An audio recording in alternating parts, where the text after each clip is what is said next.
السلام عليكم ورحمة الله وبركاته. أهلا وسهلا بكم بحلقة جديدة من كورس أساسيات التداول للمبتدئين. اليوم عنوان الحلقة بقراءة الشموع اليابانية وتحليل الرسوم البيانية.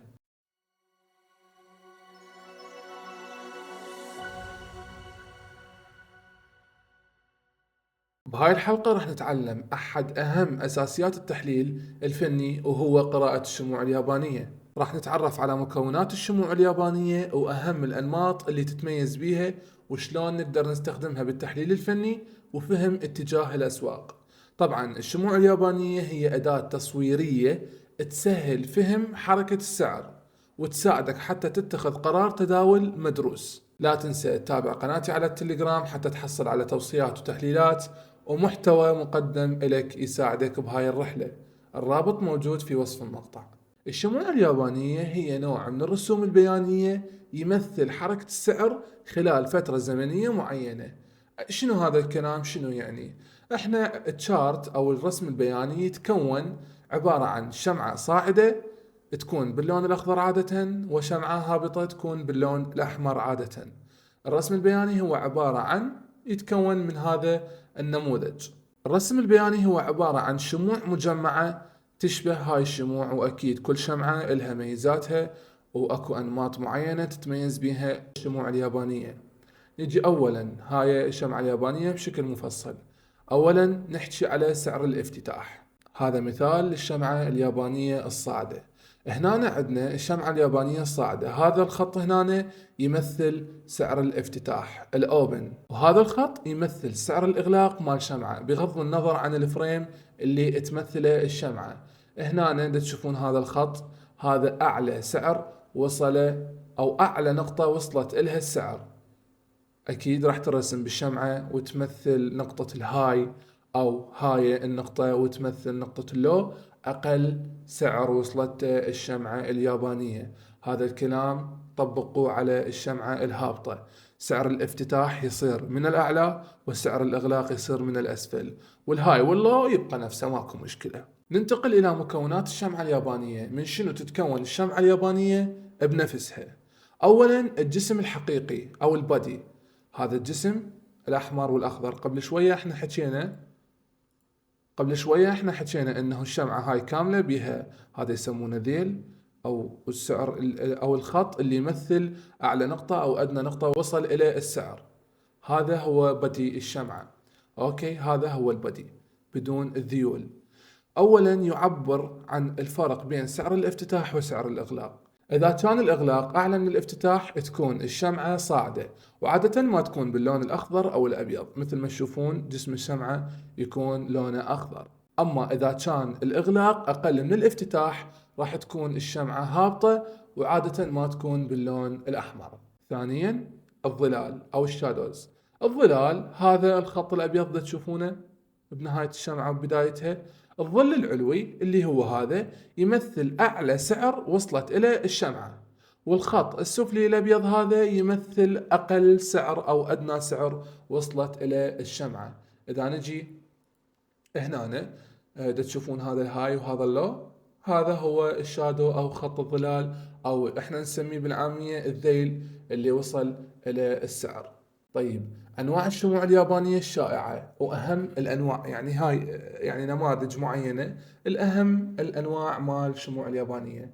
عندنا شمعة المطرقة تكون بهذا الشكل، الذيل الأسفل يكون طويل جدا، جسم الشمعة يكون عبارة عن مربعي، وهنا ذيل علوي قصير، تشير إلى انعكاس صعودي. يعني هاي من نشوفها بالشارت أو بالرسم البياني تنطيك أول إشارة بأنه السعر راح ينعكس. اثنين، تتميز بجسم صغير، هذا الجسم مالتها البادي جسم صغير وظل سفلي طويل. تشوفون هذا الظل، هذا هو اللي تتميز به أو تقدر تعرف الشمعة من خلاله. يسموها شمعة المطرقة أو الهمر. طبعا شمعة المطرقة تكون فقط إشارة صعودية، يعني هاي إذا تشوفها بالاتجاه الهابط ما تقدر تتخذها على أنه هي إشارة هبوط، فقط إذا ظهرت لك بالاتجاه الصاعد أو بنهاية تصحيح. إن شاء الله تعرفون بالحلقات القادمة شنو نهاية التصحيح، أو بنهاية تصحيح بأنه هي إشارة للانعكاس الصعودي، يعني هي تجي بنهاية اتجاه هابط. نجي على شمعة الابتلاع، سواء كانت صعودية أو هبوطية، راح تكون بناء على تغطية الشمعة الجديدة للشمعة السابقة. شنو معنى هذا الكلام؟ هذا معناه راح تفتتح هاي الشمعة اللي تشوفونها، راح تفتتح بعد الشمعة الأساسية. هاي الشمعة اللي تشوفوها ايش كبرها؟ هاي الشمعة ابتلعت هاي الشمعة وهاي الشمعة كذلك، لذلك هم يسموها شمعة الابتلاع. تكون دائما بنهاية اتجاه صاعد أو اتجاه هابط، هذا مجرد ما النموذج هذا ينعكس بالصورة السفلى أو العليا، فبالتالي احنا راح ناخذ إشارة يا أما راح ينعكس السعر صعوديا أو هبوطيا. أهم شيء تكون الشمعة ابتلاعية، يعني تظهر لي هاي الشمعة وتظهر بعدها شمعة تبتلعها. هسه مثلا احنا هنا بالاتجاه الصاعد، اوكي، اللي صار هنا انه ظهرت لي هاي الشمعة ابتلعت اللي بعدها. تشوفون هاي الشمعة ايش طولها؟ بلعت هاي الشمعة، لذلك هي تسمى الشمعة الابتلاعية. ننتقل إلى شمعة الرجل المشنوق. هاي الشمعة تشير إلى انعكاس هبوطي تام، أبدا ما تشير إلى انعكاس صعودي، بغض النظر عن اللون اللي هي موجودة به. بشكلها تشبه المطرقة لكن تظهر بالاتجاه الصاعد، فقط بالاتجاه الصاعد تظهر. تكون عبارة عن جسم خالي من الذيل العلوي، وهنا عندنا ذيل أسفل يكون طويل جدا، او مثلا دائما تجي بحالات ثانيه انه شويونه، شلون هسه هذا هنا عندنا ذيل علوي بسيط جدا، او تكون بهذا الشكل بصوره تامه، يسمونها شمعه الرجل المشنوق. اهم نقاطها انه هي تشير للانعكاس الهبوطي وتشبه المطرقه بشكلها ودائما تجي بالاتجاه الصاعد. ننتقل الى شمعه الدوجي، وهي احد اهم الشموع اليابانيه. شمعة الدوجي تكون شكلها عبارة عن زائد، تشوفون هذا الشكل عبارة عن زائد ويختلف، من نوبات يجي زائد، هذا الخط يجي بالأسفل يكون الخط أعلى، الخط العلوي يكون أطول من الخط السفلي، أو مثلا تكون بالوسط نفس هاي ويكون الخطوط العلوية والسفلى متشابهة، وشوي هنا البدي يكون عريض أو يعني رفيع ماكو مشكلة، أو مثلا هنا يكون البدي جدا رفيع وعندنا الخط الأسفل هو قصير والخط الأعلى طويل نسبيا مقارنة بالخط الأسفل. وشمعة الدوجي تشتغل بالاتجاهين، إذا أجتي بالاتجاه أو بنهاية اتجاه صاعد هي تشير إلى أن السعر ممكن ينعكس، وإذا أجتي بنهاية اتجاه هابط تشير إلى أنه السعر ممكن ينعكس صعوديا. شلون نقدر نحلل الرسوم البيانية باستخدام الشموع اليابانية؟ أولا نحدد الاتجاه العام للسوق، هل السوق بحالة اتجاه صاعد؟